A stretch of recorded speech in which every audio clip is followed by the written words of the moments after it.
Allons voir maintenant les gagnants de l'année 2020. On va passer sur les catégories que l'on n'a pas vues jusqu'à présent.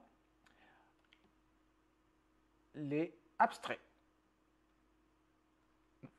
Voici l'approche très subjective que vous pourriez avoir sur vos photographies en ne prenant que certaines parties de vos sujets. Et il faut savoir ce que c'est que cropper, c'est-à-dire cadrer et composer la photo correctement et recouper les sujets si nécessaire pour ne laisser que cet essentiel qui vous amène à deviner ce que c'est. À deviner en laissant un doute ou pas du tout. Mais qu'il n'y ait pas de choses paradoxales qui laissent un doute trop important. Voilà. De fait, toujours avoir une sorte d'harmonie dans la photo, très géométrique, très simple, avec le fait de laisser deviner certaines choses. Nous voyons ça d'ailleurs sur cette partie de photo où c'est quand même une structure architecturale, puisqu'on sent que c'est une peinture faite sur une surface, sur un bâtiment, j'imagine, mais ça nous laisse deviner et ça nous donne un effet étrange au visuel, puisqu'on a l'impression que ce sont des segments qui sont positionnés comme quelqu'un l'aurait fait sur une peinture, tout simplement sur un tableau. Donc, tout ce qui est relatif à l'art abstrait, même si vous prenez des sujets, si vous réalisez des clichés sur des sujets concrets, il faut que ça revienne à l'art abstrait. Que vous ne puissiez pas savoir, dès le premier regard, sur quoi vous vous êtes tombé pour arriver à faire ça. Et faire en plus de quelque chose en supplément qui est de ne pas avoir trop en visuel de surface qui amène à se perdre dans l'image. Il faut que ça reste structuré au niveau de l'évasion de votre regard sur votre image. Et ça a l'air de rien, mais laisser évader quelqu'un sur le sujet de votre photo, c'est important. Regardez par exemple, prenons la photo ici.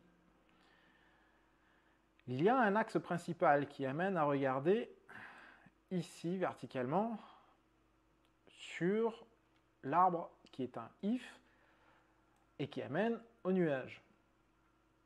Alors, je ne sais pas comment ça a été fait. Il se peut que ce soit un montage, puisque c'est autorisé dans ce concours. Malheureusement, toujours pas dans Photomenton, mais l'approche est particulière. Si on n'avait que le mur et l'ombre, sans les couleurs, sans l'if et sans... ce ne serait pas une photo très agréable à regarder. Il suffit quelques éléments supplémentaires pour que ça change la donne. Ça reste un concept assez vide, puisqu'il n'y a rien de particulier qui attire vraiment l'œil, mais que des axes de regard sur certains objets placés précisément sur le concept de la règle des tiers, j'imagine. Puisque si l'on pose certaines lignes pour vérifier la structuration de l'image, j'imagine que ça se pose très précisément sur les lignes de fuite et de structure dans la règle des tiers. Revenons sur les photos qui ont été faites, qui n'ont pas gagné. Alors voilà par exemple des photos qui ne sont pas suffisamment minimalistes pour pouvoir gagner. Ça reste abstrait. Et regardez par exemple celle-ci. Pourquoi n'a-t-elle pas gagné? On a quelque chose de minimaliste. Un axe central, la lumière, l'ombre. Vous voyez que là, effectivement, si moi je m'amusais en tant que jury à sélectionner cette photo comme étant un bon choix, elle a ses chances, mais si maintenant je la compare à ce qui a été réalisé par d'autres photographes ici, on s'oriente naturellement à faire ce qu'a fait le choix du jury. Laissez tomber cette photo pour bien sélectionner la qualité, la technique, l'orientation, les couleurs, la géométrie, tout en respectant le minimalisme.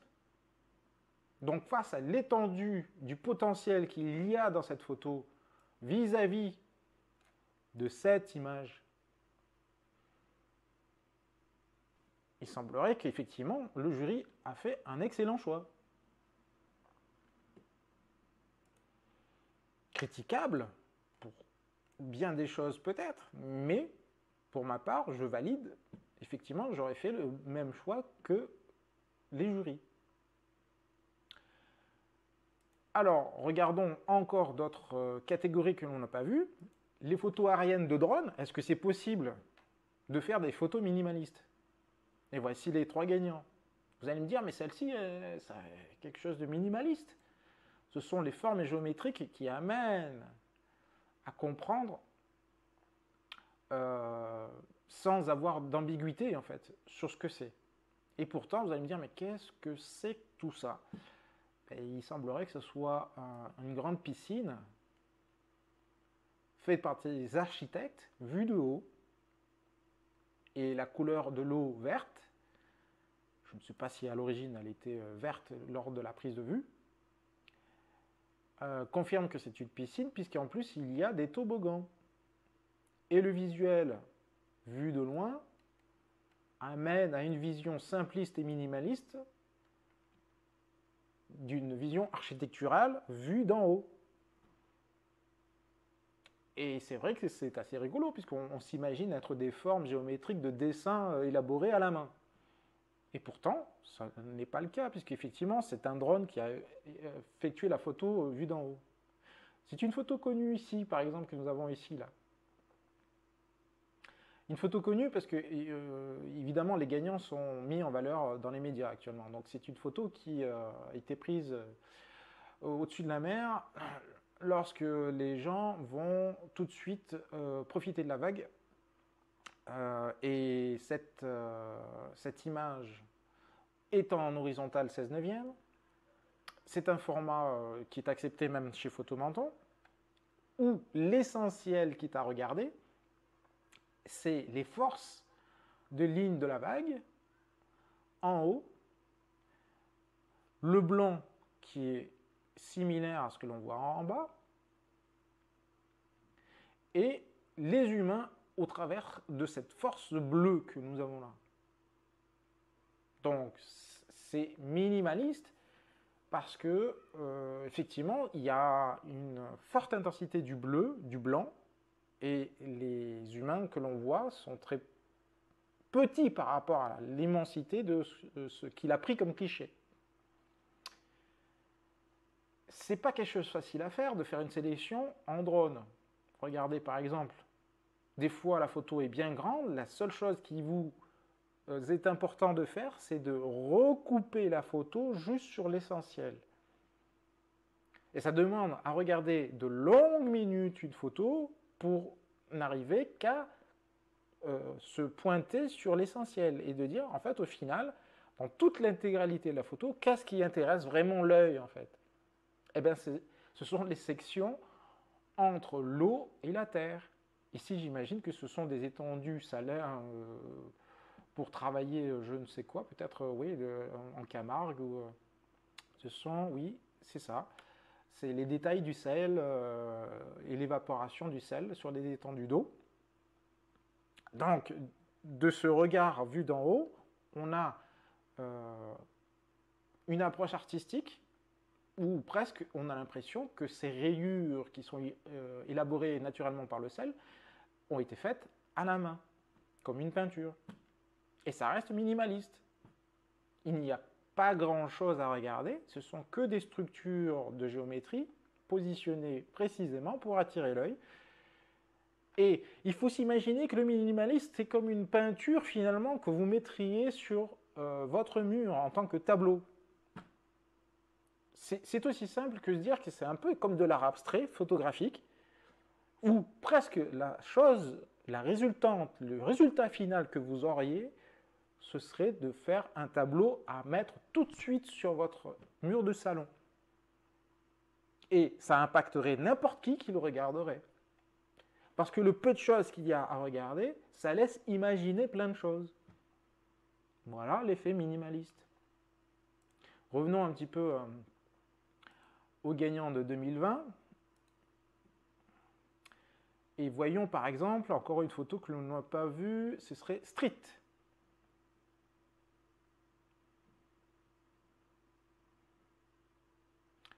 Alors les photos qui semblent pas forcément minimalistes ont été sélectionnées.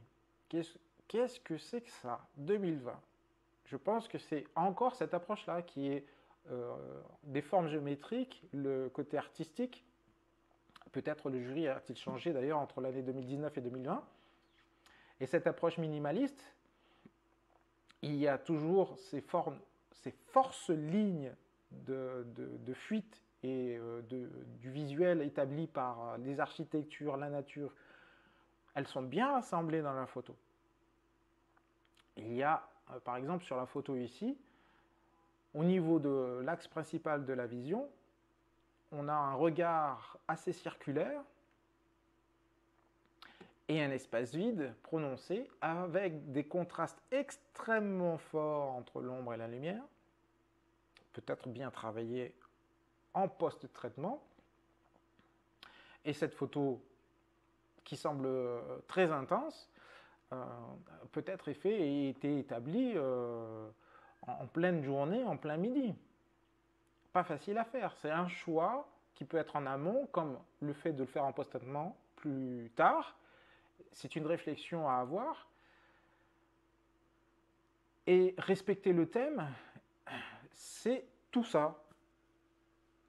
Je pense que vous avez compris l'essentiel de ce que c'est que minimaliste. Je vous conseille donc d'aller prendre le temps de visionner un peu plus longuement l'étendue des photos qui a été réalisée par tous les autres participants entre 2019 et 2021. Vous êtes sur la bonne voie pour bien saisir ce que veut dire structurer vos photos d'un point de vue minimaliste.